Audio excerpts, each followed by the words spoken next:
नमस्कार। चहल एकेडमी के इस प्लेटफॉर्म पर फिर से हम लोगों का एक दूसरे का स्वागत करते हैं।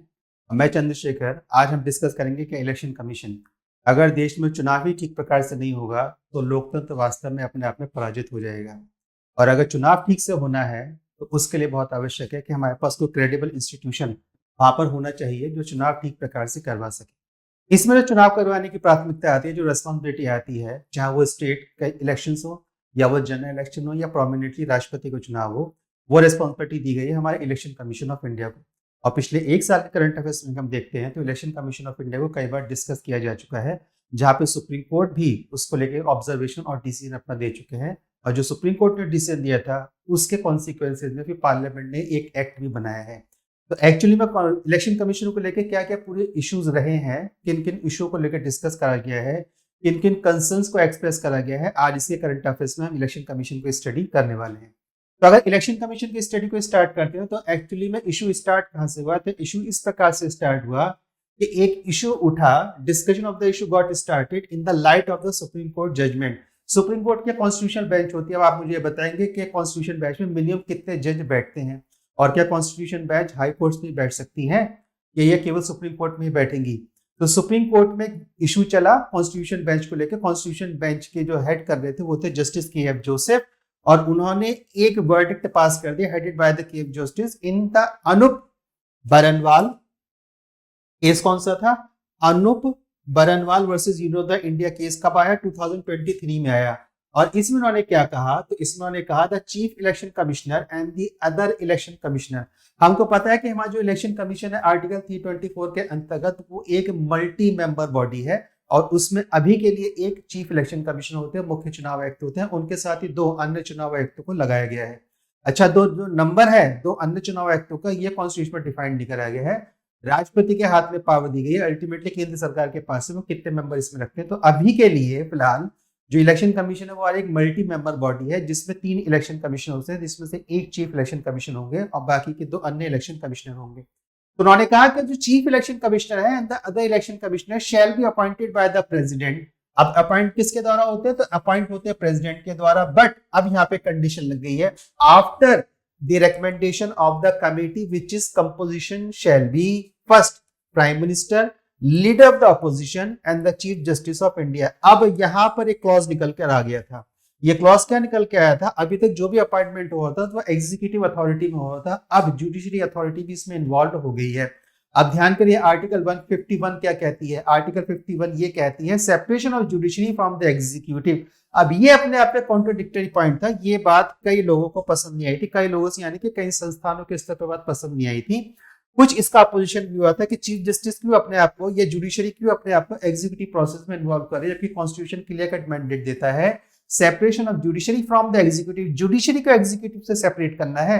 तो जुडिशरी के पास जो अपने एग्जीक्यूटिव काम बचते हैं वो केवल सुप्रीम कोर्ट के एडमिनिस्ट्रेटिव स्टाफ को लेकर बचते हैं, जहां पे उसके इंटरनल एग्जाम्स वगैरह कंडक्ट करवाने होते हैं। तो वो केवल एग्जीक्यूटिव काम था। लेकिन अब हुआ क्या है, जुडिशरी डायरेक्टली अपने आप को एग्जीक्यूटिव अपॉइंटमेंट में इन्वॉल्वमेंट कर रही है। और ये एक टेम्परेरी प्रोविजन था जिसमें कहा गया था कि जब तक पार्लियामेंट के द्वारा कोई लॉ बनकर कोई विधि निर्माण नहीं की जाती है तब तक एक कमेटी ही अपॉइंटमेंट करेगी। उस कमेटी में चीफ जस्टिस ऑफ इंडिया वहां पर रहने वाले हैं। अब ध्यान दीजिए, तो एक हो गया प्राइम मिनिस्टर, एक हो गया लीडर ऑफ द अपोजिशन। ये दोनों अपने आप में पॉलिटिकल एंटिटी है, जबकि चीफ जस्टिस ऑफ इंडिया ये अपने आप में जुडिशरी एंटिटी है। अब यहाँ पे लीडर ऑफ अपोजिशन का भी एक क्लॉज था। ये जो डिसीजन आया था ये आया था 2023 में, यानी कि 2024 से 2014 से 2024 तक हम जानते हैं कि हमारे पास लीडर ऑफ अपोजिशन लोकसभा नहीं थे। तो यहाँ पे 2 क्लॉज ये है कि लीडर ऑफ अपोजिशन जो होंगे ये सीधे लोकसभा से आ रहे हैं। एलओपी कहां से आ रहे हैं? लोकसभा से आ रहे हैं। इसमें राज्यसभा की लीडर ऑफ अपोजिशन की बात नहीं करेगी। उन्होंने कहा कि अगर लीडर ऑफ अपोजिशन नहीं है, जो सिंगल लार्जेस्ट अपोनेंट अपोजिशन की पार्टी है उसके जो लीडर होंगे, उस समय जो लीडर थे वो थे कांग्रेस के अधीर रंजन चौधरी, तो वो इसके फिर मेंबर बनेंगे। तो यानी कि एक प्राइम मिनिस्टर हो गए, उस समय के कॉन्टेक्स्ट में अधीर रंजन चौधरी जो एलओपी कांग्रेस के थे लोकसभा में वो हो गए थे, और चीफ जस्टिस ऑफ इंडिया हो गए थे। बात फिर यहां से आगे बढ़ती है, और जब बात यहां से आगे बढ़ती है तो ये कहा गया था कि टेम्परेरी प्रोविजन है, जब तक पार्लियामेंट कोई एक्ट लेकर नहीं आता है कि अपॉइंटमेंट किस प्रकार से होंगे तब तक यह व्यवस्था चलती रहेगी। जब यह व्यवस्था चली तो पार्लियामेंट भी अपना एक्ट लेके आ गया था। कहा गया था कि wait is set the chief election commissioner and the other election commissioner shall be appointed by the president after the recommendation of the committee which is composition shall be, तो हमको कहा गया तो कमेटी में कौन कौन मेंबर रहे, तो कमेटी में हमारे पास मेंबर रहे prime minister, leader of opposition और the chief justice of India. बात यहां से आगे बढ़ती है, और जब बात यहां से आगे बढ़ी तो कहा गया कि देखिए the chief election commissioner, the other election commissioner, appointment, condition of the services and the terms of the office bill.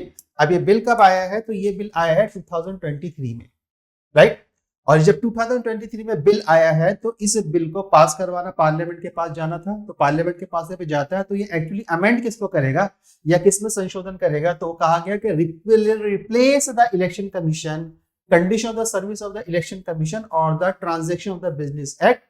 अब इस एक्ट को ध्यान रखिए, तो ये एक्ट है 1991 का, ये एक्ट कब का है, 1991 का, ओके। इसका क्या हो रहा है, रिप्लेसमेंट हो रहा है। इसका रिप्लेसमेंट कौन करेगा, तो chief election commissioner and the other election commissioner, appointment, condition of the services, the terms of the office bill 2023 वाला इसका रिप्लेसमेंट करेगा। क्या क्या करेंगे, तो ये किस किस सब्जेक्ट को डील करने वाला है, तो जिस सब्जेक्ट को डील करेगा उसमें क्या होगा, पहला होगा अपॉइंटमेंट की नियुक्ति कैसे होनी है, फिर सैलरी के वेतन कैसे होगा, और रिमूवल, पदोच्युत हटाया कैसे जाएगा, उनको उनके पद से हटाया कैसे जाएगा, तो क्या प्रक्रिया होगी। तो अभी तक की जो प्रक्रिया है उसके अनुसार चीफ इलेक्शन कमीशन को हटाने का ठीक वही प्रोसेस होगा जो कि सुप्रीम कोर्ट के जज को हटाने का प्रोसेस है। और क्या आपको पता है कि सुप्रीम कोर्ट के जज को किन ग्राउंड पर हटाया जाएगा, तो पहला उसमें ग्राउंड बनता है कदाचार यानी कि मिसबिहेव का, और दूसरा बनता है अक्षमता यानी कि अर्थात इनकैपेसिटी का। तो चाहे वो मिसबिहेवियर हो चाहे ग्राउंड ऑफ इनकैपेसिटी हो, इन दो ग्राउंड्स पर सुप्रीम कोर्ट के जज को हटाया जाता है। तो उन्होंने कहा ठीक वही प्रोसेस होगा जो प्रोसेस सुप्रीम कोर्ट के जज को उनके पद से हटाने का है, तो यानी कि चीफ इलेक्शन कमिश्नर को हटाने के लिए भी वही प्रोसेस लेगा। अब ध्यान रखिएगा, चीफ इलेक्शन कमिश्नर को हटाने के लिए रिमूवल प्रोसेस चलता है पार्लियामेंट के अंतर्गत। सिलेक्शन कमेटी कौन कौन की, according to the provision of the bill. अब इस बिल के according the CEC and the other ECs will be appointed by the president upon the recommendation of the selection committee. अब इसमें कौन हो जाते हैं, तो प्राइम मिनिस्टर आ गए इसमें पहली बात, जो कि पिछली वाली कमेटी में भी थे, यूनियन कैबिनेट मिनिस्टर आ गए और लीडर ऑफ अपोजिशन आ गए हैं। अब ये दोनों कैटेगरीज यहाँ पे मैच कर रही हैं, लेकिन यहां पर जो सीजीआई थे, सीजीआई की जगह यूनियन कैबिनेट मिनिस्टर आ गए। तो एक तो ये बात होगी कि पूरी की पूरी कमेटी जो थी वो अपने आप में पॉलिटिकल हो गई है, क्योंकि तीनों के तीनों लोग जो है वो पॉलिटिकल ग्रुपिंग से आ रहे हैं, ठीक है। इसमें क्या था, देखिए इसको देखिए, तो यहाँ पे प्राइम मिनिस्टर थे, ठीक है, और यहां पर अब यूनियन कैबिनेट मिनिस्टर सीजीआई को रिप्लेस कर रहे हैं। तो जब ये सीजीआई को रिप्लेस करेंगे तो यानी कि पूरी की पूरी कमेटी जो होगी वो अपने आप में पॉलिटिकल इन नेचर होगी, और यहीं पर एक कंट्रोवर्सी निकल के आती है। और वो कंट्रोवर्सी ये निकल के आ रही है कि पूरा का पूरा अपॉइंटमेंट एक पॉलिटिकल प्रोसेस के द्वारा करा जा रहा है। इसके लिए एक सर्च कमेटी को एस्टेब्लिश करा गया था। इस कमेटी के बनने के लिए अमेंडमेंट किया था, एक सर्च कमेटी को एस्टेब्लिश करा गया था। लॉ मिनिस्टर थे, हेड थे, 2 मेंबर्स थे, और shall prepare a panel of the 5 members for the consideration of the selection committee. इस सिलेक्शन कमेटी के कंसिडरेशन के लिए पैनल में 5 मेंबर्स होंगे, और सिलेक्शन कमेटी में फिर रखा गया prime minister, union cabinet minister, leader of the opposition. और डिस्कस क्या करेंगे, तो same salary and the perks होगा। This will also provide giving the CEC and the EC the same salary, perks and the allowances that of the cabinet secretary. अब यहाँ पर एक नया क्लॉज निकल कर आया है, और यही एक मेन कॉन्ट्राडिक्टरी पॉइंट है। मेन कॉन्ट्राडिक्टरी पॉइंट क्या है कि अभी तक जो चीफ इलेक्शन कमीशन का स्टेटस हुआ करता था वो सुप्रीम कोर्ट के जज के इक्विवेलेंट हो रहा था, लेकिन अब यहाँ पे स्टेटस को चेंज करा गया। तो ये अब एक क्लचिंग पॉइंट है। तो क्वेश्चन ये पूछा जा सकता है क्या कि स्टेटस में कोई चेंज हुआ है, तो हाँ स्टेटस में चेंज हुआ, उस स्टेटस में चेंज करके अब उनका स्टेटस को कैबिनेट सेक्रेटरी के इक्विवेलेंट समानांतर किया गया है, समान करा गया है। अब ध्यान रखिए, कैबिनेट सेक्रेटरी कौन होते हैं, ये हाईएस्ट एडमिनिस्ट्रेटिव ऑफिसर्स होते हैं। जो आईएएस की रैंक होती है उसमें सबसे टॉप ऑफिशियल जो पोस्ट होती है कैबिनेट सेक्रेटरी की होती है। और अगर कैबिनेट सेक्रेटरी के इक्विवेलेंट इसको रखा गया है, तो यानी कि जो चीफ इलेक्शन कमिश्नर थे, और जो चीफ इलेक्शन कमिश्नर, ये इलेक्शन कमिश्नर की जो इमेज थी कि इनके पास एक क्वासी जुडिशियल पावर है, इनकी position equivalent to the supreme court जज है, तो अपने आप में एग्जीक्यूटिव से थोड़ा एक सुपरलेटिव डिग्री पर, एक उच्च स्थान पर इनको स्थापित साइकोलॉजिकली रूप से रखा गया था। लेकिन अभी क्या स्थिति हो रही है, तो अभी स्थिति यह हो गई कि इनकी जो पोस्ट है तो उसको इक्विवेलेंट करा गया कैबिनेट सेक्रेटरी के। तो यहां से बोला जा रहा है ये एक इस पोस्ट का डिग्रेडेशन है। और यहां पर जब अपॉइंटमेंट भी पूरा का पूरा पॉलिटिकल होगा, जब अपॉइंटमेंट भी पूरा का पूरा पॉलिटिकल होगा, और साइकोलॉजिकली भी और एडमिनिस्ट्रेटिवली भी और लीगली भी जब पोस्ट को इक्विवेलेंट करा जाएगा कैबिनेट सेक्रेटरी यानी कि एडमिनिस्ट्रेटिव रैंक के इक्विवेलेंट, तो एक जो अथॉरिटी थी, जो इनविजिबल अथॉरिटी थी, कॉन्स्टिट्यूशनल अथॉरिटी के पास, जो कॉन्स्टिट्यूशनल अथॉरिटी से इलेक्शन कमीशन के पास आई थी, उस अथॉरिटी को एक प्रकार से कहीं ना कहीं डाउनग्रेडेड या डिग्रेडेड करा गया है, ऐसे आरोप गवर्नमेंट पर लगे। अब आगे बढ़ते हैं। तो जब आगे बढ़ेंगे तो अब देखेंगे, तो कॉन्स्टिट्यूशन के कुछ प्रोविजन देख लेते हैं इलेक्शन कमीशन ऑफ इंडिया को लेकर। तो पार्ट 15 है, आर्टिकल 324 to 329। तो दूसरा क्वेश्चन ये बनता है कि कॉन्स्टिट्यूशन का कौन सा पार्ट इलेक्शन कमीशन को लेकर डील करता है। तो पार्ट हो गया 15 और रेंज ऑफ द आर्टिकल हो गया 324 to 329। Deals with the elections and the establish a commission, और यहीं पर कमीशन के एस्टैब्लिशमेंट का रहता है। ये कमीशन का जो एस्टैब्लिशमेंट होगा ये 324 में ही हो गया है, और यहीं पर इनका रिन्यूअल प्रोसेस भी बताया गया है। Structure of the ECI, originally only the one EC. जब इलेक्शन कमीशन बनते हैं 1950 में, जब इंडिया रिपब्लिक होता है, तो उस समय जो इलेक्शन कमीशन था उसमें केवल एक चीफ इलेक्शन कमिश्नर हुआ करते थे, या इलेक्शन कमिश्नर हुआ करते थे। But after the election commission amendment act, अब ये ईयर है 1989, ये ईयर कौन सा है 1989, और यहाँ के बाद इसमें अमेंडमेंट करके इलेक्शन कमीशन को मल्टी मेंबर बॉडी बना दिया गया। उस मल्टी मेंबर बॉडी में कितने लोग होंगे चीफ इलेक्शन कमिश्नर के साथ, ये डिस्क्रिशनरी पावर दे दी गई थी प्रेसिडेंट को। और प्रेसिडेंट का मतलब है कि सीधे सीधे यूनियन काउंसिल ऑफ मिनिस्टर के हाथ में पावर आ गई थी। तो वो इलेक्शन कमीशन में कितने और अतिरिक्त एडिशनल इलेक्शन कमिश्नर्स को अपॉइंट करवा सकते हैं। यहाँ के बाद से कुछ कंट्रोवर्सी हुई, और फिर यहाँ के बाद से मल्टी मेंबर बॉडी के साथ ये आगे निकलता चला गया। अब according to the article 324, right है, जहां पे इलेक्शन कमीशन का एस्टेब्लिशमेंट हो रहा है, टेन्योर बताया गया है और उनका रिन्यूअल प्रोसेस बताया गया। The election commission shell consist of the chief election commissioner and the such members. अब यहाँ पे देखिए ये नंबर्स आ गया, सच मेंबर्स। तो नंबर्स अगर यहाँ पे डिफाइन कर दिया जाता तो वो हो जाता 2, लेकिन बोला गया सच मेंबर, ऐसे सदस्य of the other election commission if any as the president may from time to time, समय के अनुसार उसमें परिवर्तन कर सकते हैं। तो हो सकता है कि समय के अनुसार आगे भविष्य में इसको 1 कर दिया जाए, या समय के अनुसार आगे भविष्य में इसको 2 से अधिक संख्या में बढ़ा दिया जाए। ठीक, अब देखिए अपॉइंटमेंट प्रोसीजर क्या है। तो अपॉइंटमेंट प्रोसीजर अब तक चल रहा था, उसके according under the article 324 clause 2 हमने कहा अपॉइंटमेंट भी यही होगा, रिमूवल इसी में करवा दिया गया है आर्टिकल 324 में। The appointment of the CEC and the other election commission shall be made by the president subjected to the provision. अब ये यहाँ पर एक है सब्जेक्टेड टू द प्रोविजन, यानी कि जो प्रावधान है उनके विषयागत of the any law made in that behalf by the parliament. और लॉ कौन बनाएगा, तो लॉ बनाएगा केवल और केवल पार्लियामेंट, और पार्लियामेंट के लॉ के अनुसार अकॉर्डिंग ही अब उनका अपॉइंटमेंट होगा। The president determine the conditions of the services and the tenure of the office of the election. अब देखिए determine the conditions of services and the tenure of office of the election commission, यानी कि दोनों power अभी भी executive के हाथ में, यानी कि काउंसिल ऑफ मिनिस्टर के पास रहेंगी। काउंसिल ऑफ मिनिस्टर जो रिकमेंडेशन राष्ट्रपति को कर देंगे, प्रेसिडेंट को कर देंगे, उसके अकॉर्डिंग उनका टेन्योर और terms and condition services decide कर दी जाएंगी। तो अभी हमको पता है कि जो टेन्योर है इलेक्शन कमिश्नर्स का वो 6 ईयर का रहता है, राइट है, 6 ईयर का रहता है, या up to the age of the 65 years रहता है। इन दोनों में से जो भी पहले मिल जाएगा उसके अकॉर्डिंग ही उनका रिटायरमेंट हो जाएगा। तो या तो 6 साल पहले पूरा हो जाए, या 65 ईयर्स ऑफिशियली पूरी हो जाती है। तो दोनों में से जो भी पहले मिल जाएगा उसके अकॉर्डिंग ही उनका वहां से रिटायरमेंट करवा दिया जाएगा। विच एवर इज अर्लियर, दोनों में से जो भी पहले मिल जाएगा। रिमूवल प्रोसेस क्या है, only through a process of the removal similar to that of the, अब देखिए ये है सिमिलर, समान किसके, जज of the supreme Court by the president. जज of the supreme Court parliament का प्रोसेस चलेगा, उस प्रोसेस के थ्रू 2 ग्राउंड्स होंगे, एक मिसबिहेवियर होगा, इनकैपेसिटी होगा, कदाचार और अक्षमता।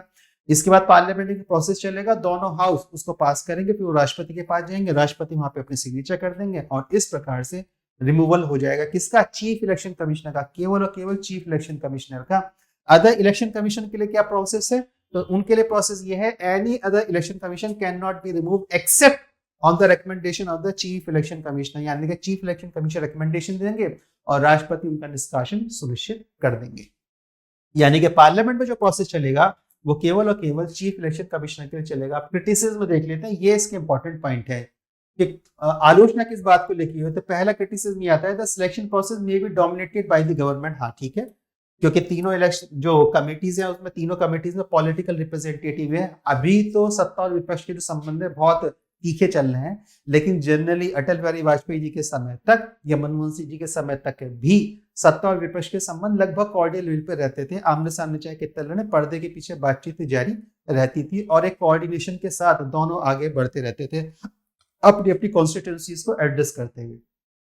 ठीक है, accepting the selection commission recommendation in spite of the vacancy in the constitution effectively lead to the monopoly। और एक बात और कही गई है कि अगर कमेटी में 3 लोग हैं, तीनों में से कोई भी एक एब्सेंट है तो इसका अर्थ ये होगा कमेटी की बैठक को टाला जाएगा, और जब कमेटी की बैठक को टाला नहीं जाएगा तो यानी कि फिर 2 मेंबर होंगे तो वही अपने आप में डिसीजन लेंगे कौन इलेक्शन कमिश्नर बनने वाले हैं। तो कमेटी में वैकेंसी होने पर भी सिलेक्शन प्रोसेस को या चयन प्रक्रिया को रोका नहीं जाएगा। ये इसका दूसरा क्रिटिसिज्म था। पहला क्रिटिसिज्म ये है कि गवर्नमेंट पॉलिटिकल क्लास इसमें डोमिनेट करेगी, और दूसरा क्रिटिसिज्म ये है कि वैकेंसी सिलेक्शन कमीशन में वैकेंसी होते हुए सिलेक्शन प्रोसेस को रोका नहीं जाएगा। अगर कोई वैकेंसी है तब भी प्रोसेस लगातार चलेगा और चीफ इलेक्शन कमिश्नर और द इलेक्शन कमिश्नर का अपॉइंटमेंट वहां पे करवाया जाएगा।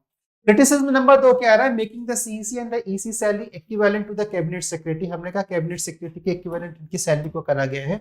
अब अगर करा गया है तो मे लीड टू द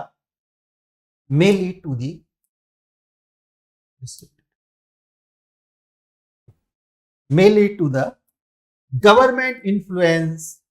अगर मुझे पता है कि मैं सुप्रीम कोर्ट का जज हूं तो मुझे सरकार से डरने की आवश्यकता ही नहीं है, लेकिन अगर मुझे पता लग गया कि मेरा जो पोजीशन है वो गवर्नमेंट सर्वेंट की इक्विवेलेंट यानी कैबिनेट सेक्रेटरी के समानांतर कर दी गई है, और कैबिनेट सेक्रेटरी एक एग्जीक्यूटिव अथॉरिटी है जो सीधे सीधे काउंसिल ऑफ मिनिस्टर गवर्नमेंट के साथ काम करते हैं और गवर्नमेंट के एक प्रकार से तो नीचे काम करते हैं, और अगर चीफ इलेक्शन कमिश्नर और इलेक्शन कमीशन को भी पता लग गया कि अब हम गवर्नमेंट के अंडर कंट्रोल में आ गए हैं, चाहे वो साइकोलॉजिकली उनको लग जाए तो वो उनकी जो इफिशियंसी है उसको इम्पैक्ट कर सकता है। और अगर इलेक्शन कमीशन कहीं कॉम्प्रोमाइज हो गया तो देश में लोकतंत्र जो है वो भी कॉम्प्रोमाइजिंग स्टेज में आ जाएगा, लेकिन ऐसा होता नहीं है हर बार। ये क्रिटिसिज्म है, ये क्रिटिसिज्म का अर्थ ये नहीं है कि ये हर बार सत्य ही निकलेगा या इसमें कुछ हो सकता है इससे कुछ और अच्छा निकल के आए। It is fixed by the government. It is unlike the salary of the Supreme Court judge, which is fixed by through the act of the parliament। क्योंकि सुप्रीम कोर्ट के जो जजेस होते हैं उनकी जो सैलरी फिक्स होती है वो तो by the act of the parliament होती है, लेकिन कैबिनेट सेक्रेटरी वगैरह इनकी तो सीधे एग्जीक्यूटिव ऑर्डर से ही सैलरी फिक्स कर दी जाती है थ्रू दी प्रेसिडेंट, यानी कि इनकी सैलरी में इंटरचेंज हो सकते हैं। तो एक प्रकार से जो पार्लियामेंट का एक प्रेरोगेटिव था इनकी सैलरीज वगैरह डिसाइड करने के लिए, मुझे पता था कि पार्लियामेंट में सैलरी पे डिसीजन लेने वाला है, वो भी एक इम्पैक्ट यहाँ से हट गया है। तो ये बोला जाता है कि इस प्रकार से psychologically, not on the paper, psychologically और मेंटली ब्लॉक के साथ उनकी पोजीशन को थोड़ा डिग्रेड करा जा रहा है। ये इसका दूसरा क्रिटिसिज्म निकल कर आता है। The CEC and the ECs also perform the quasi judicial function। जो quasi judicial function क्या होता है? अर्ध न्यायिक कार्य यानी कि क्वासी जुडिशियल फंक्शन में क्या करते हैं? Limited these posts to the senior bureaucrats में exclude the other suitable candidate. अगर आप इलेक्शन कमीशन के प्रोसेस को देखेंगे तो पॉलिटिकल पार्टीज को समन करते हैं, इंडिविजुअल लीडर को समन करते हैं, उनको नोटिस इशू करते हैं, कारण बताओ नोटिस, उनको पूछा जाता है कि आपने ऐसा स्टेटमेंट दिया है या आपके द्वारा कृत्य करा गया है तो आप इससे कारण करके अपने उत्तर को स्पष्ट करिए। अगर इलेक्शन कमीशन से स्पष्ट होता है तो ठीक है, नहीं तो फिर वो उस पर अपना एक्शन लेता है। तो जब वो एक्शन लेता है, नोटिस सर्व करना और एक्शन लेना, ये क्वासी जुडिशियल फंक्शन होता है। लेकिन जब पॉलिटिकल अपॉइंटमेंट हो जाएगा, पॉलिटिकल क्लास के नीचे आ जाएंगे, तो अगर आप दूसरी पॉलिटिकल क्लास में कॉम्प्रोमाइज नहीं करते हैं तो गवर्नमेंट के साथ तो थोड़ा कॉम्प्रोमाइज हो जाएगा। लेकिन स्थिति ऐसी नहीं है कि जब सुप्रीम कोर्ट के इक्विवेलेंट, सुप्रीम कोर्ट के जज के इक्विवेलेंट चीफ इलेक्शन कमीशन की पोजीशन नहीं है, तब भी क्या प्राइम मिनिस्टर को सीधे कटघरे में खड़ा करा गया। लेकिन आप मान के चलिए जितना भी अपॉइंटमेंट हुआ है सारे के सारे ब्यूरोक्रेटिक पर्सन के हुए हैं, कुछ एक दो सेक्शन को छोड़कर। तो ब्यूरोक्रेटिक पर्सन उसी ब्यूरोक्रेटिक क्लास से निकल के आए हैं जिनका पॉलिटिकल क्लास रेजोनेंस एक प्रकार से कम्युनिकेशन के थ्रू प्रेजेंट गवर्नमेंट के साथ बना रहता है। उसके बाद भी इलेक्शन कमीशन अच्छा काम कर रहा है, तो मुझे लगता नहीं है क्रिटिसिज्म टिक पाएगा। लेकिन आज की स्थिति ये है कि जो जजेस होते हैं उनकी सैलरी जो फिक्स होती है act through the act of the parliament के थ्रू होती है। दूसरा क्या है? CC and also constitution function. तो हो सकता है वो कॉन्स्टिट्यूशन फंक्शन इस प्रकार से ना कर पाए, लेकिन अगर हम सुप्रीम कोर्ट, अगर हम इस एक्ट के थ्रू देखेंगे तो कहीं से भी वो 3 कंडीशन पे बात कर रहे हैं, appointment, salaries and the perks को लेकर, फंक्शंस की अथॉरिटीज और उनकी जुडिशियल अथॉरिटी को लेकर अभी तक इसमें कोई स्पष्ट रूप से बात नहीं करी गई है। तीसरे क्रिटिसिज्म में क्या निकल के आ रहा है? apparent downgrading of the status of the election commission as argued। कह रहे हैं कि जो उनका इलेक्शन कमीशन का जो वो है स्टेचर है उसको डाउनग्रेड करा जा रहा है। As argued the election commission currently have the status of the supreme court जज and can summon senior officer, और अगर स्टेटस सुप्रीम कोर्ट के जज का है तो वो समन करते हैं सीनियर ऑफिसर्स को, and even the minister of ministers को बुला लेते हैं। मैंने आपसे कहा था वो पार्टियों से पूछ लेते हैं, इंडिविजुअल पॉलिटिकल लीडर से पूछ लेते हैं, मिनिस्टर से पूछ लेते हैं, भाई बताओ ऐसा क्यों हो रहा है। So if this is the status change में compromise the effectiveness of the election commission, तो कह रहे अगर स्टेटस चेंज होगा तो इलेक्शन कमीशन की जो इफेक्टिवनेस है उसको कॉम्प्रोमाइज यहाँ पर किया जा सकता है, राइट। और ये था इसका पूरा का पूरा प्रोसेस। अब अगर ये सारी जानकारी हमारे पास है तो क्या हम इलेक्शन कमीशन को ये कह दें कि कॉम्प्रोमाइज हो सकता है। देखिए इस बात को कुछ ऐसे समझ लीजिए कि अभी तक भी जितने इलेक्शन कमिश्नर्स वगैरह अपॉइंट हुए हैं वो सारे के सारे ब्यूरोक्रेटिक बैकग्राउंड से अपॉइंट होकर आए हैं, लेकिन तब भी भारत के इलेक्शन कमीशन ने विश्व के सबसे अच्छे इलेक्शन कमीशन के रूप में काम किया है, कर रहा था और संभवतः आगे आने वाले समय भी करता रहेगा। डेमोक्रेसी में जितनी वाइब्रेंट डेमोक्रेसी होगी, जितना प्रश्न पूछने का अधिकार डेमोक्रेसी में दिया जाएगा, उतने इंस्टीट्यूशन अपने आप में स्ट्रेंथन होते चले जाते हैं। हम जब सोशल मीडिया के दौर में हैं और एक ओपन वे ऑफ टॉकिंग और way of the representation of the thoughts यहाँ पे लगातार चल रहा है, इतने सारे मीन्स ऑफ द कम्युनिकेशन है, तो उन मीन्स ऑफ कम्युनिकेशन में सुप्रीम कोर्ट की आलोचना होने लगी है। पहले एक समय ऐसा था सोसाइटी में सुप्रीम कोर्ट के विरुद्ध कोई बोलना पसंद नहीं करता था, लेकिन अब जब आलोचना होने लगी है सुप्रीम कोर्ट की भी, तो अब मान के चलिए कि यहाँ से इंस्टीट्यूशन और अपने आप में स्ट्रेंथन होकर ही आएगा। फिर भी यदि आपका कोई क्वेश्चन है तो आप कमेंट बॉक्स में मुझको लिख के भेजिए, मैं उसका प्रॉपर आंसर उत्तर आपको उपलब्ध कराऊंगा। अभी के लिए जय हिंद और वंदे मातरम।